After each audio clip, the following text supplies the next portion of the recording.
Hey, what's happening, Disney Readers from the Guy01, and welcome to this week's Versus episode on the Walkthrough channel. This week, it's Xavier Woods against Braun Strowman. It is our weekly birthday versus. We only had two birthdays this week, and it was these two.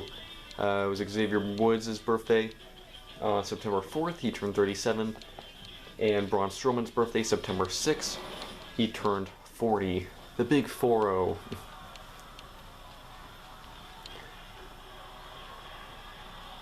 So we got a lot to get through. We got Payback and Raw and SmackDown, so let's jump right in. So begin with Payback. You had LA Knight versus The Miz with John Cena as the special guest referee. That was kind of a last minute thing, but kind of nice to see. Looked for a minute there like John Cena and LA Knight might come to blows, but Cena kept calling it down the middle, and LA Knight eventually got the win with John Cena raising Knight's hand afterwards. You know, another thing that WWE's doing to put Knight over, which I don't think he really needs since he's already pretty over. Becky Lynch beat Trish Stratus in a cage match, even after repeated interference from Zoe Stark, who actually got inside the cage. After the match, Trish Stratus continued to belittle Zoe Stark, who eventually snapped and took out Trish Stratus with her finishing maneuver. So, I think it's safe to say that that partnership's over. It'll be nice to see what they do with Zoe Stark now, if they actually have her feud with Trish or just kind of phase Trish out. Rey Mysterio beat Austin Theory to retain the US title. Cody Rhodes appeared on the Grayson Waller effect. It wasn't he didn't come out really to, for himself, it was more for someone else. Cody came out and announced that Jey Uso has not only returned to WWE after being gone for the last few weeks, but will be a member on the Raw brand. This effectively breaks up the Uso brothers, with Jey now being on Raw and Jimmy on SmackDown, which is something that people have been kind of thinking that WWE was going to try and do, and kind of test them out both as solo stars. The segment then ended with Jey Uso taking out Grayson Waller with a super kick.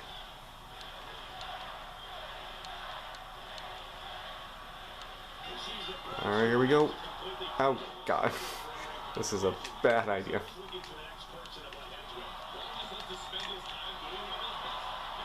This is not going to go well for me, is it? Oh no. No! Hey, Xavier! No! Got me.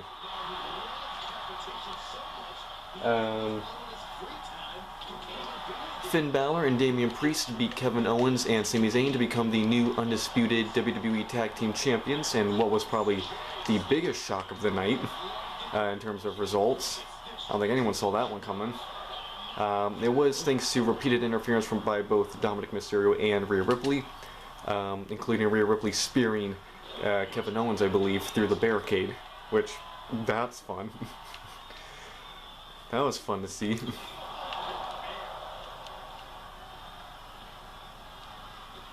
Speaking of Rhea Ripley went on to beat Raquel Rodriguez to retain the women's heavyweight championship, or not heavyweight championship, but the women's championship.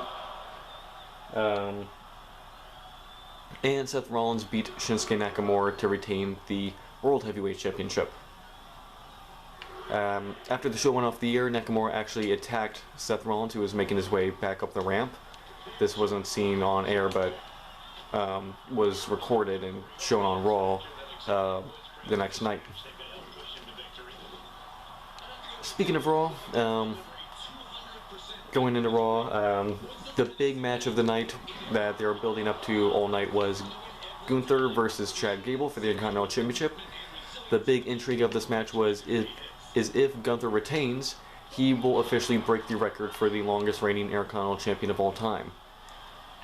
So that was something that was constantly, getting hyped up the entire night. So, at the beginning of the show, the Viking Raiders beat Drew McIntyre and Matt Riddle. This happened after Sami Zayn and Jey Uso had their little reunion, which was actually kind of nice to see. To see them reunite and actually be on the same page. Unfortunately, Drew McIntyre did not feel the same, as when he came out, he basically stared down Jay, not forgetting that not too long ago, Jay helped Roman Reigns and the other Bloodline members beat him down on numerous occasions. Drew's not letting it go that quickly, it seems.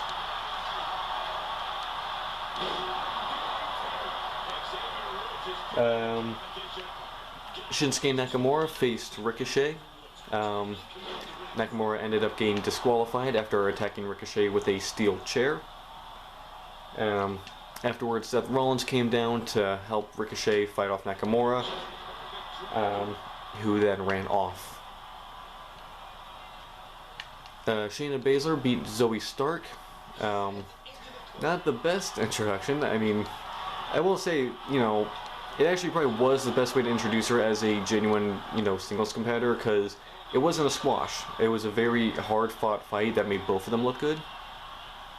And Baszler actually ended up raising, either she raised Zoe Stark's hands or just shook her hand. But basically, after the match, Shayna Baszler showed her respect to Zoe Stark, and basically put her over, even though she lost.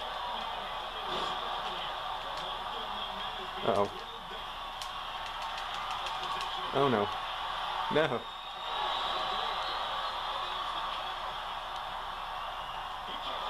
Aha. Oh no. Hey-ya. Alright, Raquel Rodriguez beat Chelsea Green. Again, trying to build up more momentum for herself. JD McDonough beat Sami Zayn thanks to interference from Dominic Mysterio.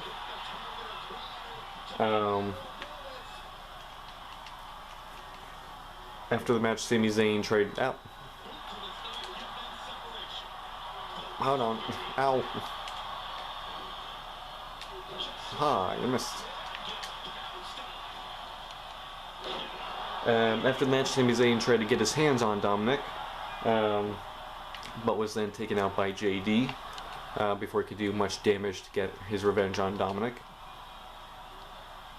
And in the main event, Gunther beat Chad Gable in a very good match, a very, very good match, to retain the Intercontinental Championship and break the record as the longest reigning Intercontinental Champion in WWE history. Which, you know what? Probably the best person to break that record. I mean, I remember when Miz was on track to break the record a few years ago. I think it was 2018. I forget when it was. But he was on track. He was a couple months away, and he was a month away from breaking the record, or 2 months away from breaking the record, and he was getting no coverage about it. It never got mentioned. And I think this was the reign that started with that, Dolph Ziggler feud in that match, which, was probably Dolph's best or most notable match in the past 5-10 years. But yeah, even Miz, he barely got any coverage. And, with Gunther, I mean, they've been hyping up the fact that he was on set to break the record for the last couple months. Coming in. But yeah, Gunther, probably the best person to break that record that was set by Honky Tonk Man back in the 80s. And now the question is, how much longer do they have Gunther hold it? He's broken the record now, so now it's kind of how much longer do you need him to hold it? Do you just have him drop it a week after breaking the record? Do you have him hold it for several more months? Do you have him hold it for a whole nother year? I mean, now the decision is basically, how long do we want the record to be now? Honestly, with him, I'd say do it as long as the matches are good. Keep the belt on him. I mean, as long as he keeps performing in ring, keep the belt on him. And I think that's one of the reasons they've kept the belt on him for so long, is because he keeps producing really good results. And you know what? I think if he keeps that up, they just might keep the belt on him. Keep the Intercontinental title, the workhorse title, like it was. I mean, right now he's like, Gunther is representing what that Intercontinental title should be, the workhorse title, the title that the wrestlers who hold it are the wrestlers who have the best matches, or the most memorable matches, which is, you know, he's been doing that his whole reign. You know, the thing with Honky Tonk Man's reign, the previous record holder, what made it so famous, I think, and so revered, really was just its longevity. The fact that it did hold the record. But other than that, there wasn't really anything about Honky Tonk's reign that stood out as great. The only reason it was so famous is because it held the record for the longest reign. Other than that, I mean, can you name 5 matches that Honky Tonk Man had as part of that reign? Most people can't. Meanwhile, Gunther, you can name multiple of his title defenses. I mean, you talk about elevating a title, that's it. So I think he's probably the most deserving one to hold that record of being the longest, you know, reigning Intercontinental champion. I may get some negative responses for saying that, but yeah, that's my opinion. I think Honky Tonk Man never really... It wasn't the workhorse title when it was on him. There really wasn't anything he did as champion to elevate it.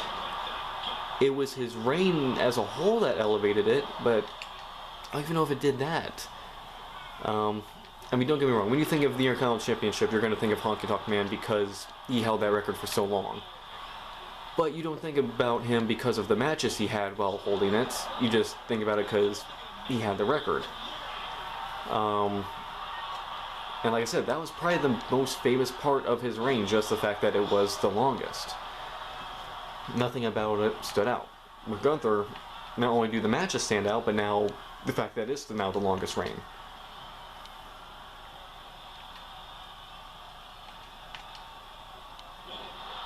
Anyway, rant aside. Moving on to SmackDown.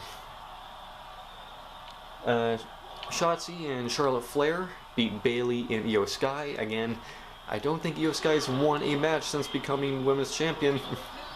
And I think the only matches she's had since becoming Women's Champion are tag team matches, which she's lost all of them. I don't know, man.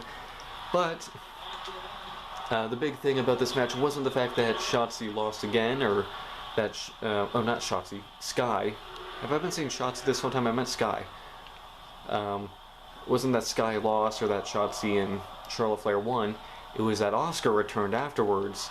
Or no, she returned during the match, caused a distraction which led to Bayley and Io Sky losing, and then stared down Sky, hinting at a future title match between the two of them.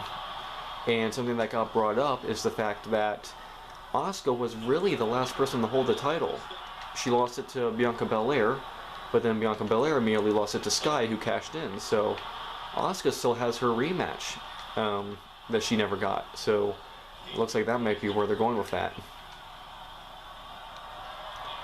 Which, that should be a fun match. Something like this should be mentioned about SmackDown. WWE had their Superstar Spectacle event in India.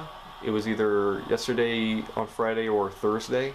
So a lot of the big stars were actually out of the country at the time of SmackDown. So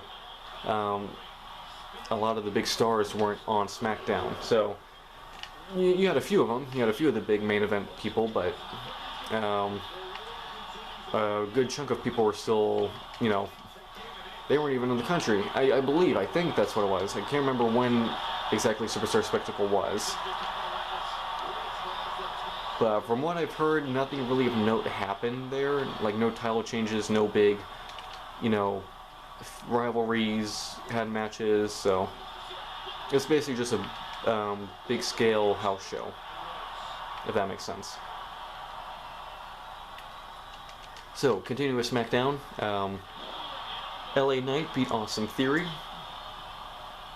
Finn Balor and Damian Priest, who are the new Undisputed Tag Team Champions, I should remind you, beat Ridge Holland and Butch. Oh no. Ow. Ha.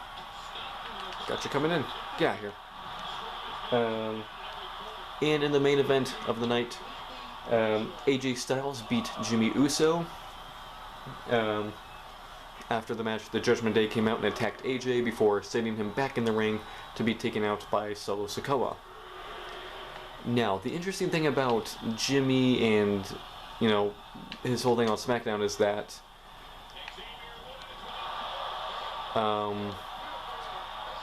remember how last week or 2 weeks ago we were talking about how Jimmy's whole betrayal of Jay didn't make sense? Especially since, you know, he was kind of the whole reason that Jay broke up from the Bloodline in the first place, and now suddenly he's helping Roman Reigns in the Bloodline again. And there was that speculation of, oh, maybe he's not actually helping the Bloodline, maybe he's just jealous of Jay, you know, having all the success as a single star, and it's more about going against Jay than helping Reigns or something like that. Well, that kind of all got flushed down the toilet on SmackDown, because the big story of SmackDown was basically Jimmy trying to get back into the good graces of Paul Heyman and Solo. There were several backstage segments of him, you know, trying to win their favor. So either this is, you know, him playing a long con kind of thing, you know, trying to gain their trust so he can attack Reigns when he's vulnerable, or I don't know what. But yeah, it seems like he really is trying to help out the Bloodline, which is weird, but okay.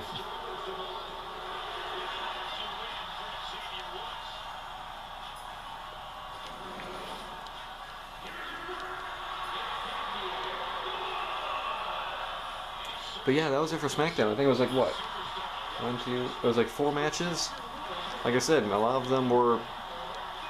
of the wrestlers were out because of the Superstar Spectacle, or Superstar Showdown, I forget which one it is.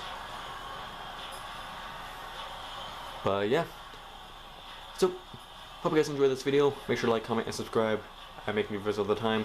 Stay tuned for next week's Versus, and next week, where we continue our Batman Arkham Asylum walkthrough.